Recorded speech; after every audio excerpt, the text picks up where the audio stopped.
I'm Richard Porter. I'm Jonny Smith. And this is Smith and Sniff, a podcast in which two friends talk about cars. And this week, I've bought a car.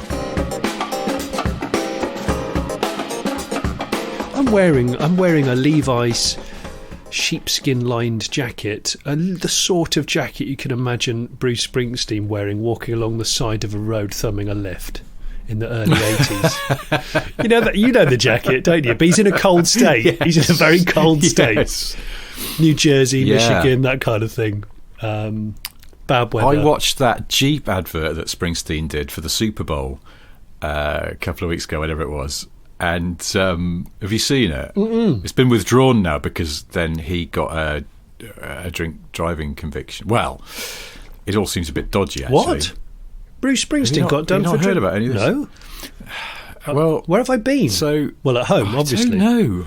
I wonder sometimes. But I saw the ad, and then because it went out during the Super Bowl, and then the following week, which was whenever that was, week before last, Jeep pulled it because, Springsteen. It was revealed that Springsteen had just a couple of weeks before that, I think, had DWI, driving while intoxicated, charge against him. But it turns out he'd been out, seen the story as he was out with his family. He stopped, some fans saw him, came over, and were like, "Hey, how you doing? Hey," and they gave him a shot of vodka or tequila, I think.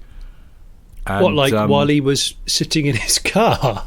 Well, possibly, or he was talking to them, and he had. Or they tailgating?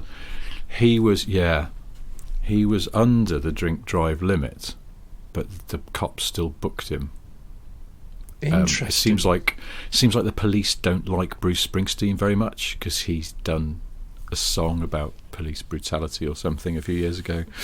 So the cops are sometimes a little agin him. Plus, he's sort of pretty. I think he's a pretty vocal opponent of recent administration in the US. And, oh my gosh, I've disagree. Completely missed this. I've been getting is pictures of that guy waiting for the inauguration wearing mittens and a mask on and appearing Bernie in Sanders. Bernie Sanders. Bernie Sanders. Colonel Sanders. Yes, it's Colonel Abrams, and that's why he's got the big gloves on to stop himself licking his fingers, because you can't do that during COVID, can you? It's not good. Finger licking bad, exactly. So finger licking bad. That's was it not? KFC I read this story years ago that when KFC moved into China, someone literally translated their slogan, but because of some translations snafu in turning English into Cantonese, it was translated as Kentucky Fried Chicken, eat your fingers off. I don't know if that's true. I don't know if I was to check it, but I was told that there was a terrible mix-up. I can imagine that being a thing true. Yeah, I'd like to think it's true. Yeah, so let's just say that it is. I mean, that's how it works these days, isn't it? Isn't it? Something, just say it loudly enough, and it's true. Quite. So I'm thinking Bruce Springsteen, even if he got done for drink driving as such. All the Jeep adverts I ever see are where the car is pretty much driving as the crow would fly. So surely Springsteen's probably got a few hundred acres kicking about, or he's got a friend. Could he not? You could do a sort of I've had a few too many Miller genuine drafts. I'm just going to drive in a straight line across my own land. I'm not on a road, so it's okay. But look how capable the Jeep is. I've just gone down a really big ditch, out the other side, through a hedge, over a ploughed field. I didn't even know I was in a ploughed field. It's absolutely amazing how capable this Jeep is. I'm going to put it on cruise control, climb into the back seat while it's doing a really big circle in a huge field that's, 4 hectares, let's say. And then, so you could still legit do a Jeep advert. You just have to put in lots of writing underneath, like at the end of every American advert. This isn't recommended. You shouldn't do it. It might cause you heart problems. Your penis will definitely get smaller. Yeah. Value of the car may go down as well as up. Closed. They always say closed course, don't they? Closed course. Professional stunt driver, close cars. Do not attempt. Do not attempt any of this. Don't even look at this. Look away. Look away at the whole thing. Bruce Springsteen, close course, alcoholic. Here we go in the new Jeep. Do not attempt to be Bruce Springsteen. Yeah, I think. Do not copy the boss in any way at all. If the advert, which I guess Boozy probably Boss still out there edition. on the internet, the Boozy Boss. It's him driving an old Jeep, an old not a Willys Jeep.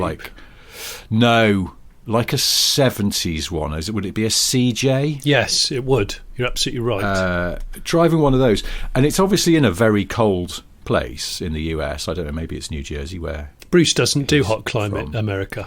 He's not good in the hot. No. But it's got no sides or roof or anything, and he is wearing some gloves, and all I could find myself thinking as I was watching this ad is, I hope those are fur-lined gloves, because that is going to be parky as you like on driving an open-sided, roofless Jeep. You'd need or a double glove, snowbelt winter. Yeah. Oh, a double glove. Yeah. Yeah. You know the small slight glove, then going into the big mitten. That's the way I would go if I was driving a completely open, like let's say Ariel Atom in wind chill -20. I would tend to go for a double glove scenario. I think. Yeah, that's a good point. Just me. I would as well if Yeah. I could. I think I've got quite bad circulation. I get very cold hands. My hands aren't so bad, it's my feet. I've probably talked about this before. I can wear ski socks in summer and my feet don't even sweat. It's amazing. But yeah. Well, anyway, the boss, Bruce the Boss Springsteen. Do you know something else? Just thinking about American phraseology around car adverts and things. There's one that always amuses me for no real reason that I can explain, which is when they advertise cars in the US, they'll always say something like, there's that sort of fixation with model years, isn't there? Yeah. To start, where are we? So we're in February 2021. I'm sure they're sort of about 2023 models. Yeah, on sale right now. 23 model year, Chrysler 300C, and then they'll say with available blind spot monitor. And I always get with available. What a strange phraseology that is. With available moonroof. Oh, the moonroof. I do like the moonroof. Is the moonroof? Why do they say moonroof? Fixed? We say sunroof. Well, I can't remember if this, and I might get this wrong. I thought moonroof doesn't open. You just look. Oh, it's a glass. It's a glass. Are you sure? No, I'm not sure, Rich. Okay. And as soon as I said it, I felt like I might not be telling truths. The listeners will tell me. Yeah, we do. People, I have messages on in my file of things I always forget to read out from Americans. We do have American listeners. Hello, American listeners. Thank you for both listening and being American. But hi, American listeners. Maybe they can tell us then. I thought moonroof was sunroof. It's just maybe because you don't necessarily want a sunroof if you live in, I don't know, Arizona or somewhere, because you'll bake. But if they bill it as a moonroof, you can go, oh, at night, that'd be nice. I'll put the blind back and look at the moon. Yeah, that's what I'm wondering. But I don't know if that's the case. Or is it just sheer size? Is a moonroof a bigger roof than a sunroof? Oh. Well, yeah, is it for more stargaze? But the moon is smaller than the sun. Oh, stargazing, yeah. But is it more of a stargaze situation, so it's a full pano? Is it like a pano roof before we called them panoramic glass roof? Because moonroof does sound better. But I remember being a kid and poring over car brochures, and I'm sure it was Toyota always used to refer to sunroofs as moonroofs in the 80s in the UK brochures. Did they? I'm pretty sure they did, yeah, and I don't know why. Hey, look, here's an article on Motor Trend, the respected American publication, that says moonroof versus sunroof. What's the difference between them? Let's click on this and then we'll find out. And it says, it's quite long. In the beginning, cars and over, blah, blah, blah. Get to it. Today, oh my Jesus. In common parlance today, yes, moonroof and sunroof are the same thing. Semantic historians will regale you with stories of how a sunroof was traditionally an opaque panel of metal or canvas. And Ford marketing whiz John Atkinson coined the name moonroof to refer to the optional roof conversion introduced on the 73 Lincoln Mark IV, which replaced the metal panel with a silver-tinted tempered glass one and a sliding interior sunshade to block the light. Okay. The Florida ad copy read, when open you see the moon and it sees you, but when closed only you have the view. Right, I think I prefer so moonroof means glass sunroof. Yeah, moonroof is something quite romantic about it. Yeah. Yeah, I remember my Audi Coupe GT 1983 had one of those steel sunroofs, which, or maybe moonroof, who bloody knows, that you lift out and put in a tray in the boot. Oh. It was great. A steel one? I think it was steel. I'm pretty sure it was steel, and you had 2 release catches, so you could lift it up, you could tilt it up for ventilation, or you could undo it and slide it into a special felt-lined shelf in the boot. It was so nice, and it never leaked. It was bloody brilliant, and I'm quite down with that. And of course, there's no electrics because nothing went wrong on it. It was just simple catches, and jobs are good. And that was blimmin' brilliant. Damn, I missed that car. Damn. With available moonroof. Yeah, anyway, I just wanted to say that. It's just something that always amuses me when they go, the 2025 Dodge something or other. I'm going to order a 2026 car in a few weeks' time. Well, you'll be able to do that. Give it till March, and the 26s will be on the lot. I know there's a sort of historical basis for it because American car manufacturers used to sort of quite radically facelift their cars every year or retrim them in some way to that kind of planned obsolescence thing that John DeLorean was trying to rail against at one point. And so the model year thing sort of is more sort of ingrained in American car culture. Yeah, but it is. The extent to which it's ingrained is it was brought home to me once. I was in the US and I borrowed a Mustang, and this was probably about 10 years ago, thereabouts. And I stopped outside a convenience store, and there was a homeless guy slumped on the floor outside the door. And as I got out of the Mustang and walked towards the door, he went, "Hey, buddy!" And I was like, "Oh, hello." I was thinking, "Oh God, I haven't got any money on me." And then he went, "Is that a 2012?" And I was like, "What the fuck?" Seriously? Is that what's on your mind? What model year a Mustang is? Yeah. I mean, it's really pretty odd. I quite like it when you're talking about older cars, but I'm a bit bored of it now, referring to it model years. There's a friend of mine in the States who's encyclopedic about model years of certain cars, and but it's so arcane. You have to know so much. I feel like we're helped because we've got registration letters, haven't we? So we can kind of go, "Oh, it's an R reg, so it's a 77 or whatever." But yeah. And a 77 looks the same as a 76 and a 78, pretty much in most cars, unless there was the big facelift came along.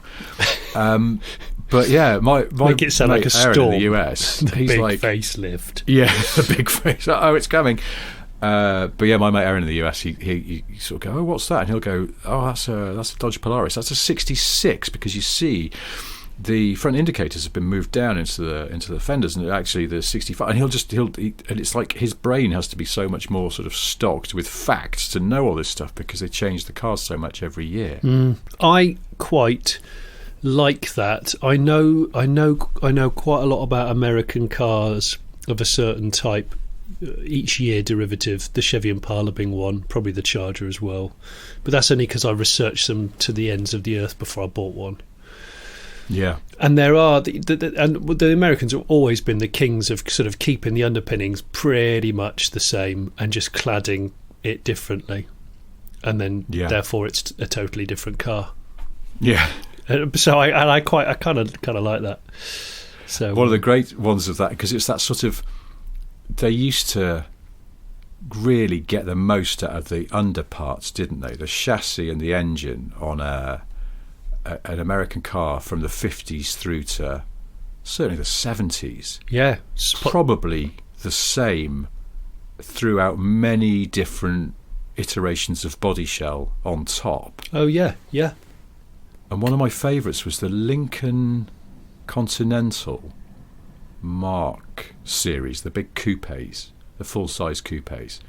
What the sort of middle-aged man spec, or they're full sort of Florida retiree kind of cars. Yes, yeah. But you look at some of the later ones, and they have comically massive overhangs. And the reason was because Ford realised that GM had refreshed their cars a bit more comprehensively and made them bigger. And it's like they were still in an era where size equaled better. And Ford didn't want to spend the money stretching the chassis. So they just added extra length with by building out the overhangs. And if you look at the under the bonnet of some of those Lincolns, there is a frigging massive gap between the front of the engine block and the actual front of the car, because it's just all padding. Oh, it's amazing! They're like the padded bra of cars. But it's absurd because it adds like 3 feet to the car in a time when sort of pointless exterior dimensions were the thing, and the interiors weren't really any more roomy. I know that I remember that being weird with my Impala, just going, how is this car so massive on the outside but yet so average for my legs on the inside? This doesn't make any sense at all. I shouldn't like it, but damn you, I like it. Oh yeah, there's a bit of that going on. I don't understand though how that sort of peak massiveness era of US cars, which I think probably sort of lasted into the middle 70s, didn't it? And then finally, like the oil crisis and things hit home, and the rise of Japanese imports, which were smaller, sort of persuaded people they could downsize a bit, and everything started to shrink. But up until that point, those really, really big land yachts, you sort of go, okay, well, it's like everything in America is just bigger. But I once had a really, really massive pickup truck that actually my friend Aaron, that I mentioned before, booked for me because he's a car journalist, and I said, is there any chance you could sort me out with a press car when I'm over in the US? And he went, yeah, I'll get you something. I said, could you get me something that's like really American, because I'll write about it, something we don't get here. And he went, oh yeah, I can do that. And he got me this Dodge Ram Dually, this absolutely massive pickup truck. The Dually. Yeah, and worse than that, it was a diesel manual. Oh wow, okay. And it had so little weight over the back end that when it rained, and it was in Los Angeles, and it sort of doesn't rain a lot there, so the roads get very, very dry, and then when it does rain they become very greasy, and it would spin its back wheels in third because it had a lot of torque and no weight over the back end, and it was huge, and you couldn't fit it in a lot of places. And I was thinking, I don't think they've totally reconfigured the city of Los Angeles since the 70s. No, they haven't. And the roads are okay, but parking, car parks and sort of entrance ramps to hotels and things like that all felt quite squeaky in a very wide, long pickup. And I know those American Dually are cars, extra girth at the rear because of the 4 tyres. Yeah, well, it didn't have. Was it a Dually? It was a Dually, I think. It was a ridiculously big thing. It had the door mirrors were really interesting because they were massive and sort of portrait aspect, but then they were on a pivot. You could swing them out so they became landscape aspect, so you got extra vision for towing if you had a big trailer behind you. Well, they thought of this shit. Well, that's the point of the Dually. If you have a Dually and you don't tow anything, I just can't get my head around it personally. That was I told this story before on another podcast, but it's worth retelling that I was over there working on the American version of Top Gear, the one that was presented by Tanner, Rutledge and Adam. And Rutledge saw me getting into the Dually one day in the car park of the office and came over and went, what is this? And I went, it's my Dually. and my mate Aaron worked on the show. This is my Dually. And he went, why do you have this? And I went, oh, because Aaron booked it in for me. Aaron booked you this truck? And I went, yeah. Yeah. What a dick. Is that what he said? Yeah. Because it was such... And I think it was I was about to try and manoeuvre it out of the car park, which in itself was a bit of an exercise because it was hard to get around the, curbs and shit. But I don't know, I was just fascinated. But it has everything sort of, they've kind of moved curbs in, and when they've built new stuff in American cities since the 70s, if they kind of shrunk things down because they're like, oh, no one's got a Lincoln Continental anymore. I've got a friend who's got one. Yeah, with the opera back window, that little oval window, which is supposed to look romantic. I love it. I mean, it's awful, but I love it, and I don't like myself for liking it. Do you know, I want to change the subject slightly because I had a message through from somebody on Instagram about last week's podcast, I think, where was I talking about my son's sort of obsession with airships and Zeppelins. Somebody's contacted me called Scott Brocklesby. He says, great work, guys, keep it up. Regarding airships, Friedrichshafen in South Germany, where the Zeppelins started, still have 2 where you can go on. You can get a ride for about 300 quid for a flight over Lake Constance. Interestingly, the Zeppelin company still exists as part of the ZF group off of gearboxes. Yeah. Which only started to build gearboxes for Zeppelins in the first place. I did not know that ZF was gearboxes for Zeppelins. Did not know that. The weird thing about ZF, we were talking the other week, not the last podcast, probably the one before, about people who say VIN number. Yes. And you get, no, you're doubling up there, mate. It's a number. N stands for number. Yeah. Okay, identification number. Yes. But ZF have made their own name into a doubling up. Because their name, I've just cheated and looked this up, the name ZF stands for Zahnradfabrik Friedrichshafen. Right. Which is, I guess, gear maker in Friedrichshafen. But they now, officially the name of the company is ZF Friedrichshafen. So it's Zahnradfabrik Friedrichshafen. I apologise to any German speakers listening. Absolutely shit, awful pronunciation. I only did 1 year of German at school, and all I can remember is my amphibious car is around the corner. So I'm not. Do you know what? It's funny, isn't it? I only did 1 year of French. I was the opposite to you. Yeah, I did 1 year of French because we had my brother really liked German, and he's older than me. So I remember him coming back from secondary school saying how fun German was. Had a pretty engaging teacher, and basically my brother said to me, my brother being my brother, just when you start secondary, do German, not French, because the French are shit at making cars and the Germans are much better engineers. And so if you get a job to do in the car industry, it's bound to be German. So learn German. And me being an impressionable whatever I was, 10-year-old, 11-year-old, I went, yeah, okay. So that's what I did. And actually, I love German. I got an A at German GCSE, yeah. I didn't know that you spoke German. Well, I don't anymore, unfortunately, because it's been many years since I've regularly sprechened it. But needless to say... This is a little controversial, I think, sometimes, but I find spoken German quite a pleasant language to listen to.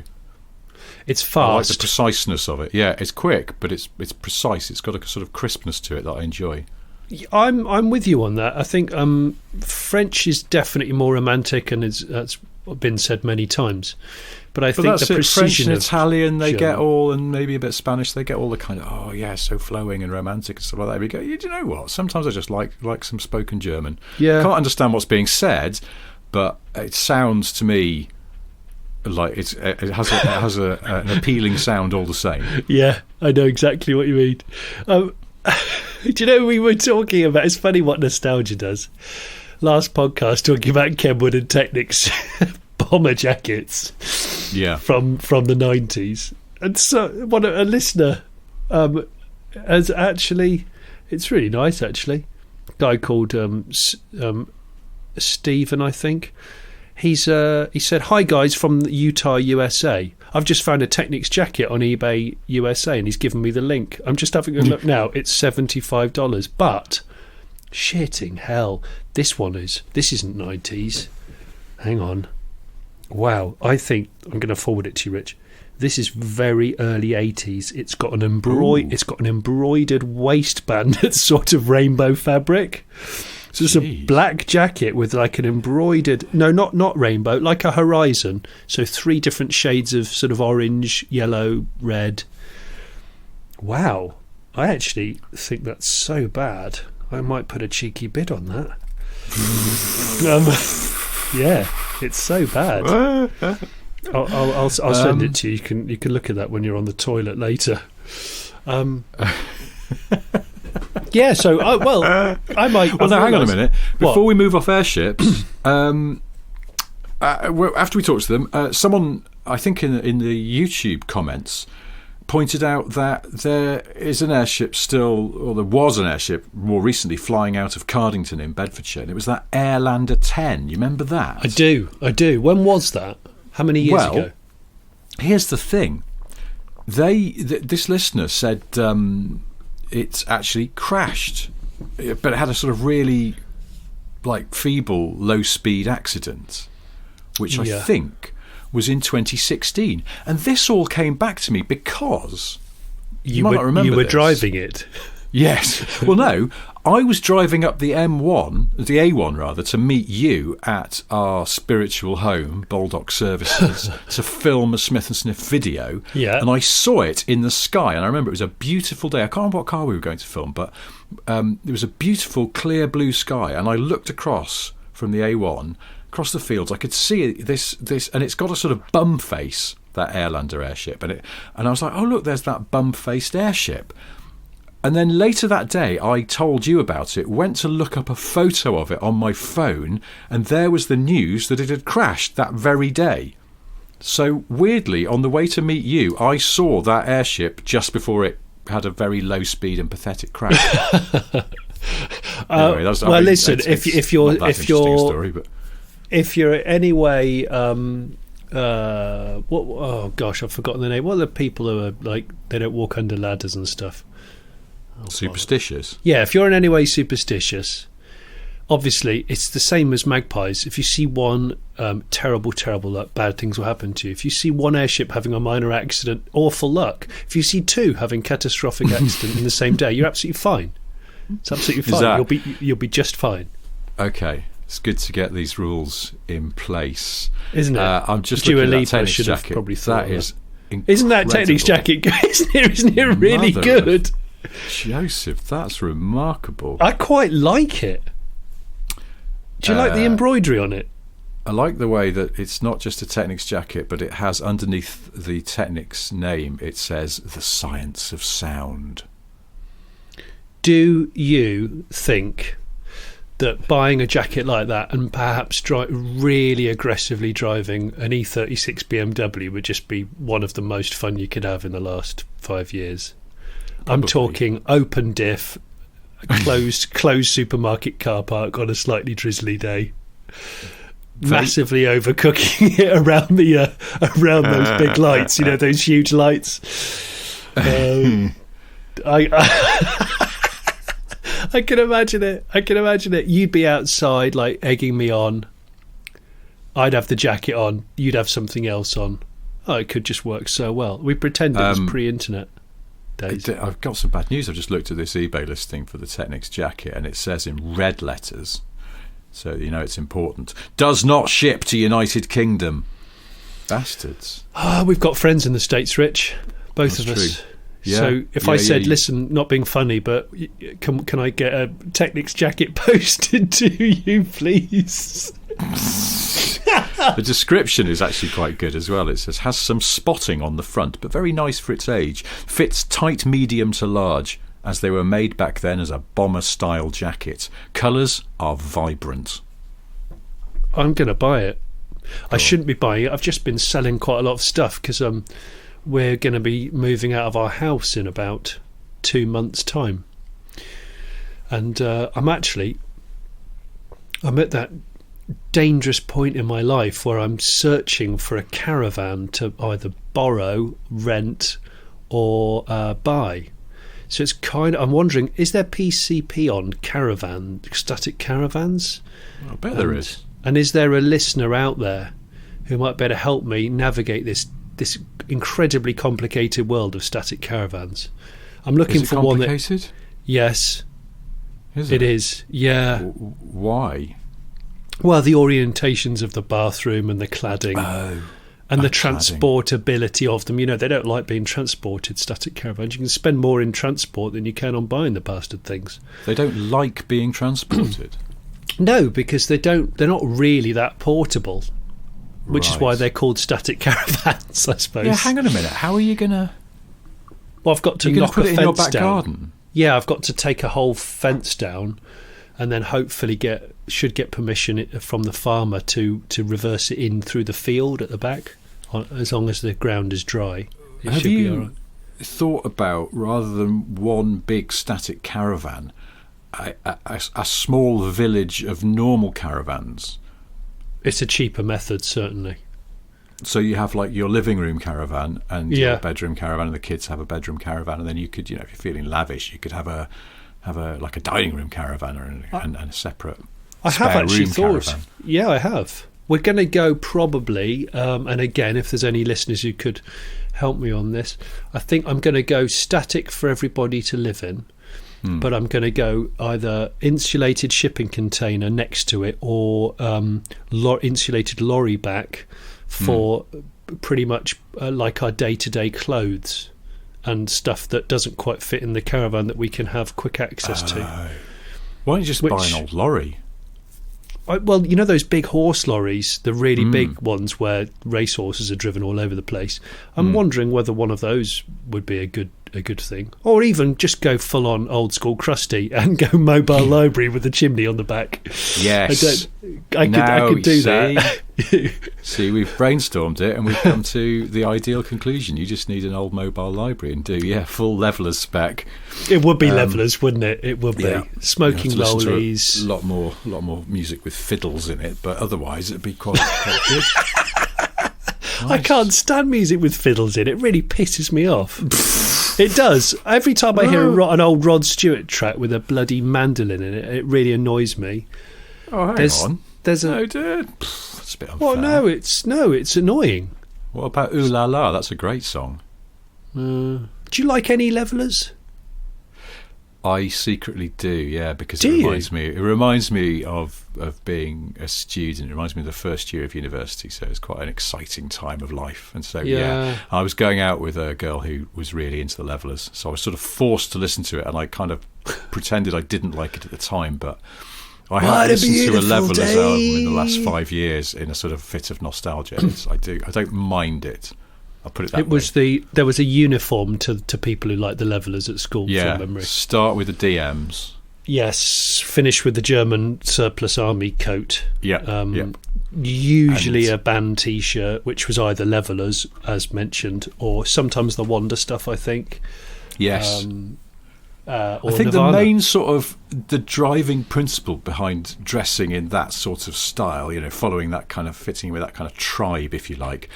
The guiding principle was, I must dress so it looks like I smell. Yeah, because you don't expect people like that to be freshly showered. Yeah. Do you? So you expect when they walk past, you expect a little bit of a jet trail. Yeah. Which it is, it's actually, I mean, for example, my then girlfriend who liked the levelers didn't fully embrace that style of dress, and her personal hygiene was pretty good. So it's that's an unfair assessment, but it was the look. You had to look like you smelt, even if you didn't. It's true. It's absolutely true. It's just reminding me of something. Talking about home, like setting up home in a caravan. But something that was bothering me last week was, why is it that people think the only style of furniture that's permissible in a conservatory is wicker? Oh yeah, you messaged me about that, and it got me thinking. I don't know, because there is certain wicker furniture, or retro wicker furniture, which I quite like, and I like it enough to probably have brought it into the house, whereas I think most people would find that unacceptable, and I don't know why. Would they just go, what? Is it because it doesn't get damaged by UV as much? Although I feel like it does. But the cushions are often got sort of floral prints on them, which are going to fade, so it doesn't... Always. It's not that. I don't know. It's just like, because I was idly looking at some houses for sale, and you just go down a wormhole of just browsing houses and kind of going, God, some people have very interesting taste in sort of, like purple walls with orange bed sheets or something, and you go, crikey. But then I saw a couple of houses that had big, sort of big sunrooms on the back, and they both were stuffed with wicker furniture. You just went, why? Why couldn't you just have a normal sofa in there? What about like in the olden days when more people used to smoke? Imagine smoking on a hot day in a conservatory around wicker furniture. I mean, honestly, the place could go up like a straw field, couldn't it? It would just be ridiculous. Is it because the wicker I don't know. People worried that there's like the conservatory might be sort of a bit more damp than the rest of the house, and the wicker won't absorb the damp in the way that the wooden frame of a sofa might. I just don't Or is it know. just a style choice? I just don't get it. And you kind of go, because you wouldn't have a wicker sofa or armchairs in your normal living room. It would be weird unless you lived in Florida or something, and even then it's a bit weird. But somehow you go, we've had a conservatory extension. Get down to World of Wicker quick. It's just World odd. of Wicker. Actually, a good friend of mine, one of my oldest friends, Luke Stout.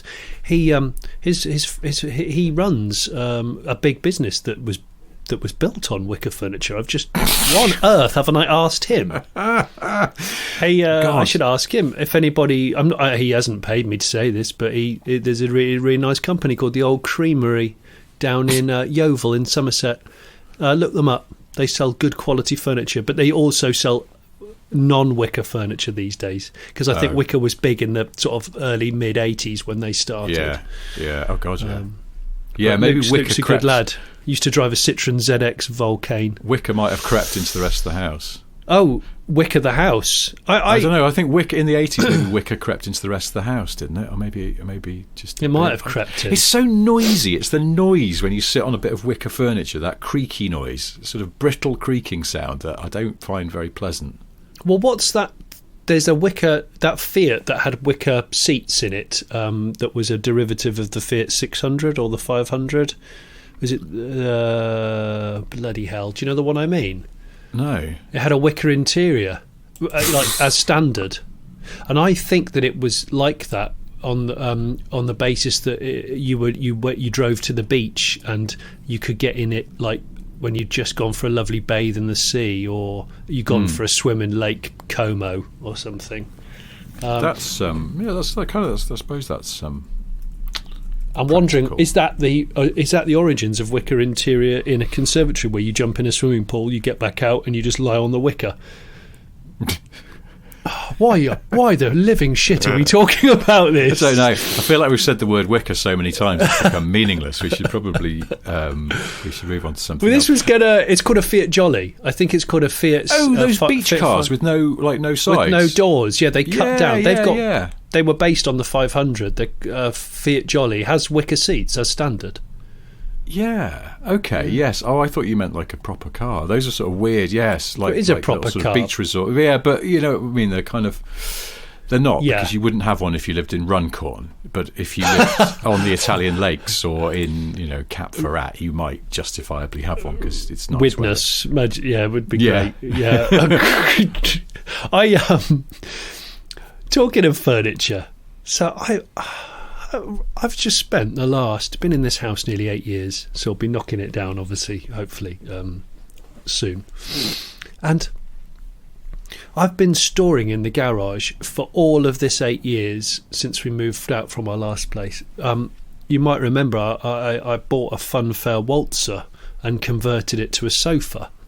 Oh, yeah. At great expense and time, I hasten to add. I've been storing it in the garage because we couldn't fit it in this house. It's too big. It's massive, and it does weigh about 200 odd kilos.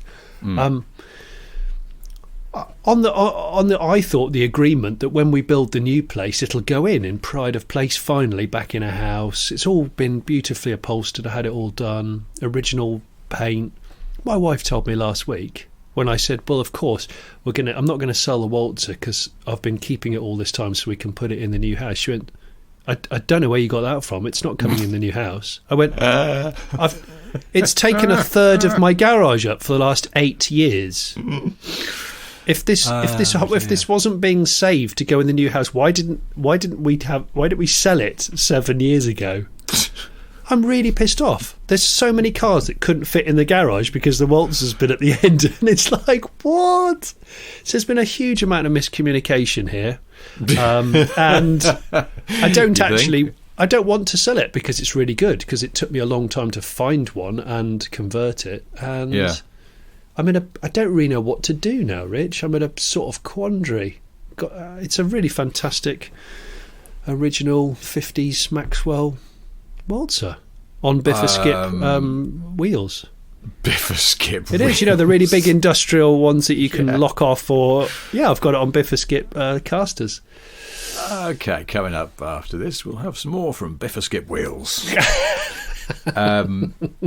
Are you familiar with the old expression, happy wife, happy life? Yes. Sell the waltzer. Okay. I'm not going to let it go cheap, but if anyone wants to buy an original 50s Maxwell waltzer converted to a wonderful piece of display furniture, they can get in touch with the show. Yeah. FFS. Look, guys. Listen. Look. I was going to mention this at the top of the show, and we somehow got distracted talking about airships and wicker as usual. But no, it was Bruce Springsteen's jackets. And Bruce Springsteen, the bloody boss again. Yeah, I've bought a car. Have you? I bought a car. I told you this. I sent you a message and said I bought a car. Oh yeah. So hang on. I didn't tell you what, because I wanted to tell you when we were recording, because I think you're going to be a bit, I don't know, cross. I'm not sure. I need to get this out. Is it cheap? Is it a dog car? What is it? No. I know I said dog car, but I didn't. The point I probably didn't make clear when we started talking about this how many weeks ago, and people started emailing in suggestions. The point I didn't make clear is I said sort of dog car because I fancied something a bit ratty that I didn't care about the dog messing up. And quite honestly, the dog doesn't mess up the car. He just puts some towels down and stuff. She's fine. But really, I needed a new family car because our Jaguar I-Pace comes to the end of its lease next month and is going back. And I wanted something a bit practical so the dog and the kids could go in, and luggage if necessary. And people have been emailing in all sorts of interesting suggestions, most of them on Deo ST220 estate, but some other stuff as well. It's a bit Brexity for me, but yeah. Yeah. Quite a lot of love for old Saabs, Subarus, a good showing from Subarus. Yeah. Quite a bit of love for Volvos, XC60s, XC90s, that kind of stuff. But all sorts of things have been chucked in. Mobile libraries, Nissan Elgrans, you name it. Oh yeah, of course. Vaguely practical petrol-powered spectrum of cars. Because the other caveat was, like, unless it's a post-2016 diesel, I'm going to get clobbered for the ULEZ extension, which comes in October this year. So preferably compliant with that, so I'm not paying £12.50 a day just to use the car when I want to. You're stringing this out, Porter. And we ran through all sorts of stuff. Yeah. But you remember this all started because I said, I've got this vague idea, I need to get another family car, and I'd started browsing supercharged Range Rovers, and you were disdainful. Yeah. Yeah. I've just put a deposit down on a supercharged Range Rover. Have you really? Yeah. You've bought a supercharged petrol Range Rover in 2021 and you live in London? Yes. You've just got rid of an electric car and you've bought a supercharged petrol Range Rover? Yes. You absolutely... Well, I haven't got rid. It's salami still... oboe. No. I very much enjoyed our 2 years with the I-Pace. And let the record show, I had a Nissan Leaf before that. I like electric cars. But I just realised I wanted one last sort of hurrah with a silly internal combustion engine, because inevitably our next family car will be electric, or at very least hybrid, hopefully plug-in, so that we can run around locally on electrical power. But I just thought, fuck it, I'll go for something a bit giddy that probably won't work properly. I'm so glad that you've done it and not me. Yeah, look at it that way. I'm doing it so you don't have to. Yeah. But yeah, we don't do that many miles in our family car generally. So, that's a suasion. There's a little... Hang on a minute, you've already got a Land Rover, I've just remembered. No, I'm tucking that away for a bit. Are you? Yeah, because it's... At the moment, you should see the state of my Defender. It's embarrassing because it's parked on the street. I haven't been using it very much. It's been parked under a tree. The battery went flat, so then it was stuck in the spot under the tree. And it's always that thing, you go, oh, I'll get the car started, and I just haven't got around to getting it going again. But of course, under a tree's not good. It's got muck on it and moss in the window runners, which normally I say a Defender isn't a Defender until it's got moss in the window running.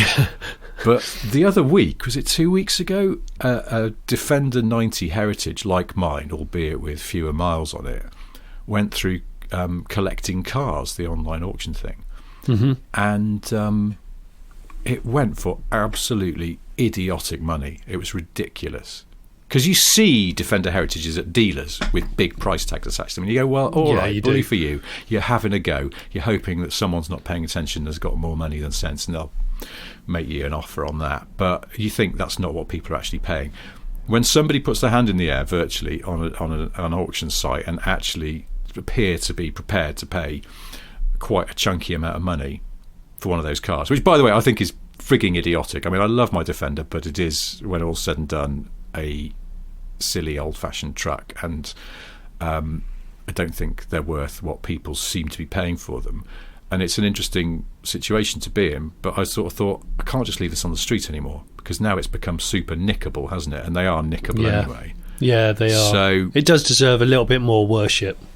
Yeah, so I'm get it going, clean it up, and then I've found somewhere to put it under a roof and keep it in good nick, but it's not in my immediate neighbourhood, and so it sort of means the Defender is kind of relegated to high days and holidays sort of stuff, and so I'm going to stash it away for a bit, because we might move out of London at some point anyway, and then it'll be fine. But you're not, because I can fully understand why you're not going to sell it, because I know you're very attached to it, and you never bought it as an investment car. You bought it because you always wanted a Defender, and this was your last chance. So I totally get that. I'd be shocked if you said you're going to sell it. I mean, I'd understand if you were going to earn triple the money for it, but it's a ridiculous. I know this is like first world problem par excellence, but it's like the values of them seem to be becoming very, very stupid, and it's an odd situation to be in. I hate it when people kind of have these kind of high value investment cars and then don't use them. I've always said, I would never do that, and I have for 5 years. I've used the Defender as a car, and it's not got mega miles on it, but it's got almost 10,000 miles on it, and it's so I do, and I have done long journeys in it and lived to tell the tale, and had the kids and the dog in it and stuff. It has been our car. I haven't babied it, but there comes a point where you just go, I probably shouldn't just leave it on the street under a tree, because apart from anything else, it might get robbed. So I think I've found somewhere that's to keep that, so that at least it doesn't feel sort of wantonly stupid to let it get kind of. Well, listen, I think the biggest question on everybody's lips here is, does the supercharged Range Rover have a tow bar? It does not. Well, you need to frigging well get one, so I can. Well, because I'm only going to be interested in borrowing it if it's got a bar. And seeing as I've got a static caravan possibly emerging in the next. Do you want to? Do you know what I'm going to do? I'm going to fit a tow bar. I'm going to wait till you've all gone to bed, and then I'm going to move your static caravan. Yeah, we'll do it at 3 a.m. and we will up the M1 or A1. Cruise control. I was just thinking I'd just move it a little bit so you get really freaked out and you come out in the morning and go, I'm sure that the caravan was about 10 feet over there before. Or even just a foot. I'll just move it a foot a night until eventually you start to think, basically like the plot of the Twits. Oh, yeah. Well, look, it's got all that power. It's built for tugging. That's what it's all about, isn't it? Yeah. Well. So bloody hell! You've bought it with real money. You've bought a supercharged petrol. Well, see, the thing is, because I think when I sort of misled people, a few people were messaging and going, "Oh, your dog car," and it was like, I think it's because I said I wanted something that was a bit of a snotter, and I was thinking to keep the budget as low as possible, but within the bounds of something that's sort of habitable and that I'd be okay to put my children in. And I did find an older supercharged Range Rover for not much cheapness. It was more than I intended to spend, but it seemed like a particularly good one.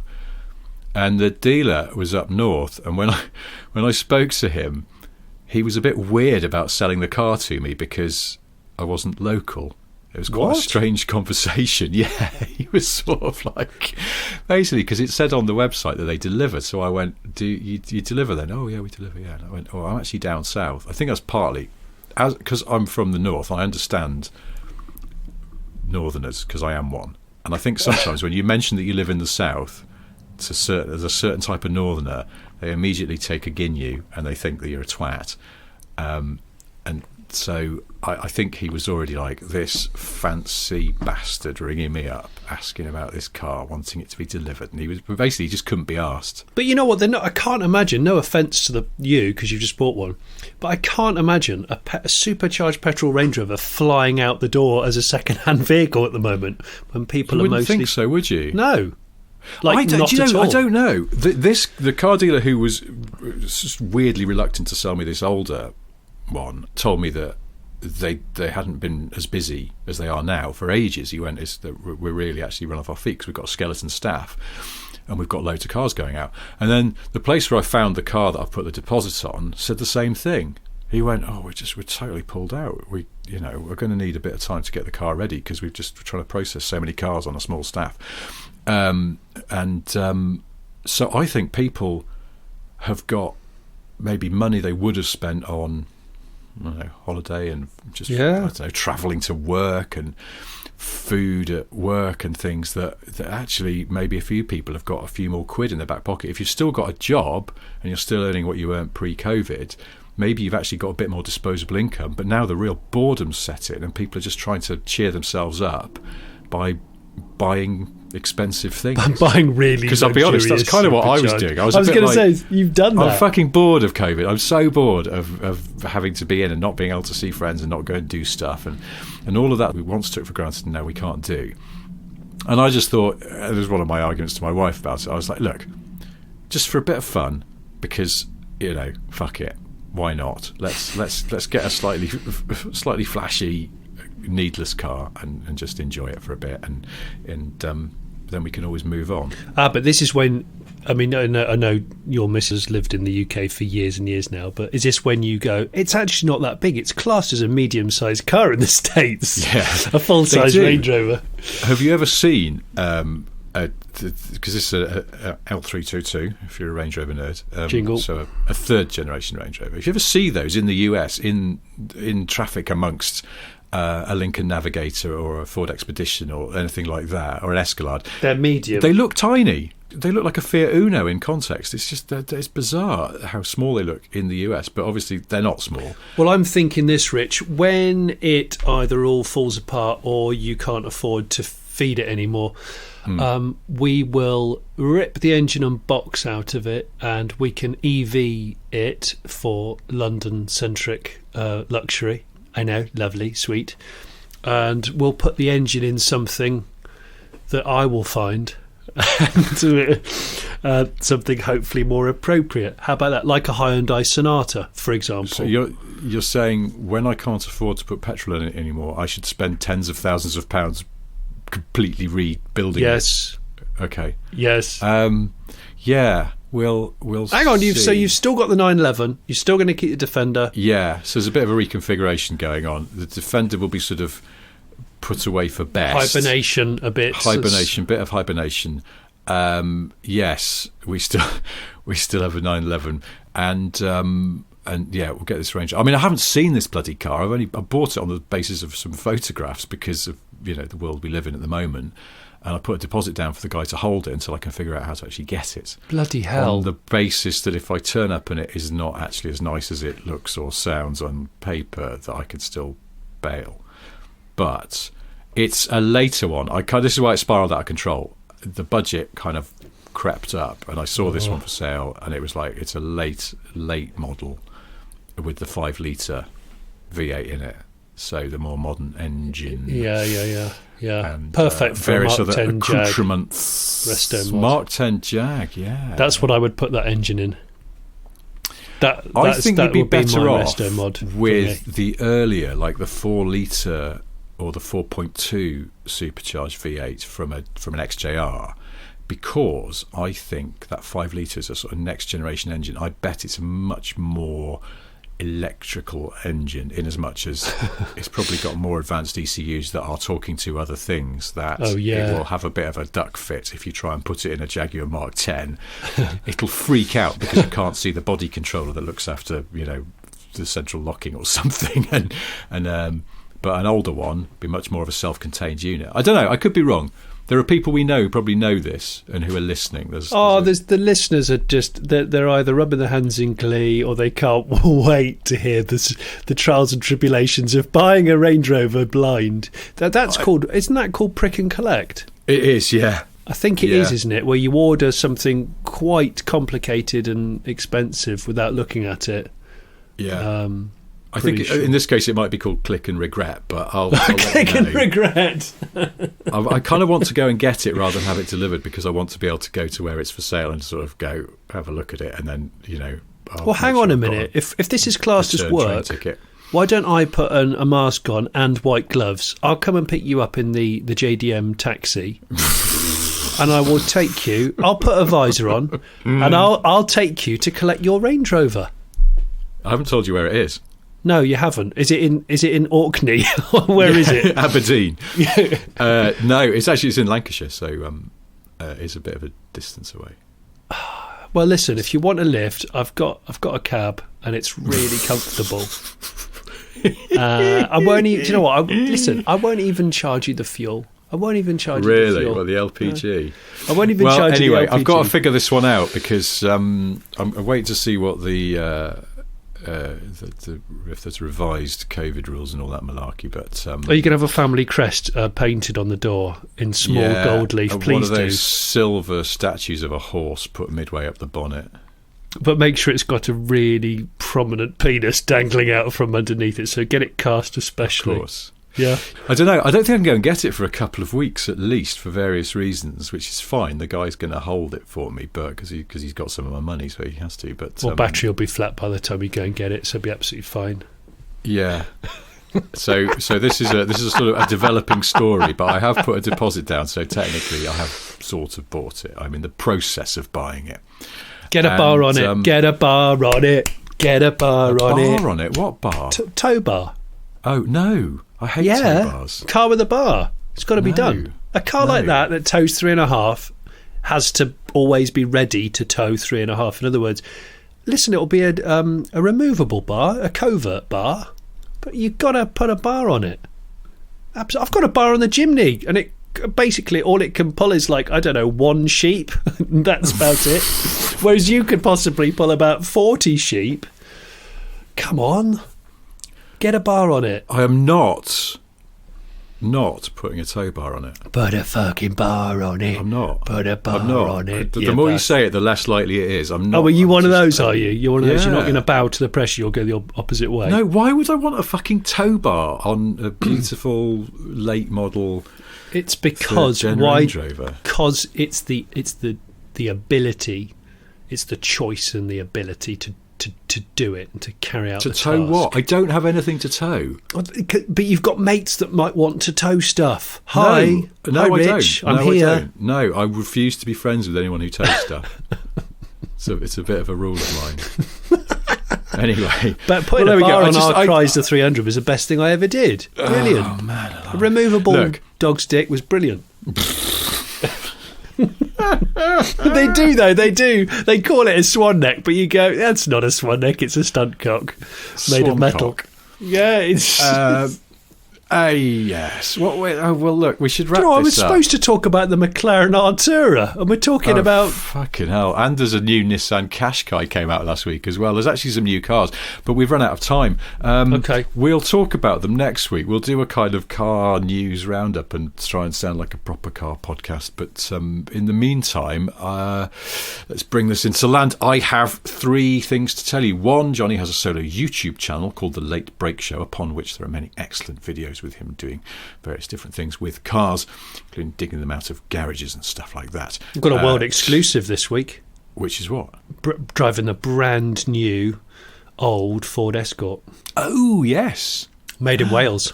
That's lovely. Yeah, so watch it. Second thing I have to tell you is that I'm hawking various books, Spin the Wheel of Tat. This week, why not go and buy Steel Flies by Roy Lanchester, a spoof Cold War novel by a fictional alcoholic car journalist. And 3, there are no snakes in New Zealand, and it is illegal to own a snake, even if you are a zoo. What? Yeah. There are no snakes in New Zealand. They have a lot of ground-based birds, including, of course, the kiwi. And so they don't want snakes, because for a snake, that would just be a buffet. So to preserve their indigenous wildlife, it is completely illegal to own a snake. You're not even allowed snakes in zoos or laboratories because they don't want the risk of them escaping. And if you see a snake, because they do get sea snakes that come in, if you see a snake, it is the law that you have to report it. They're very anti-snakes in New Zealand. That's the headline. I quite like snakes, but I don't want one as a pet. But I do prefer spiders. That's all I'm going to add to that. I think they have spiders. Yeah, they have loads of them. Okay, good. Well, there we are. That's it from Britain's leading podcast about wicker and snakes. So thank you ever so much for listening. We will do this all again next week. Until then, thank you very much. Goodbye. Bye-bye. Wicker and snakes.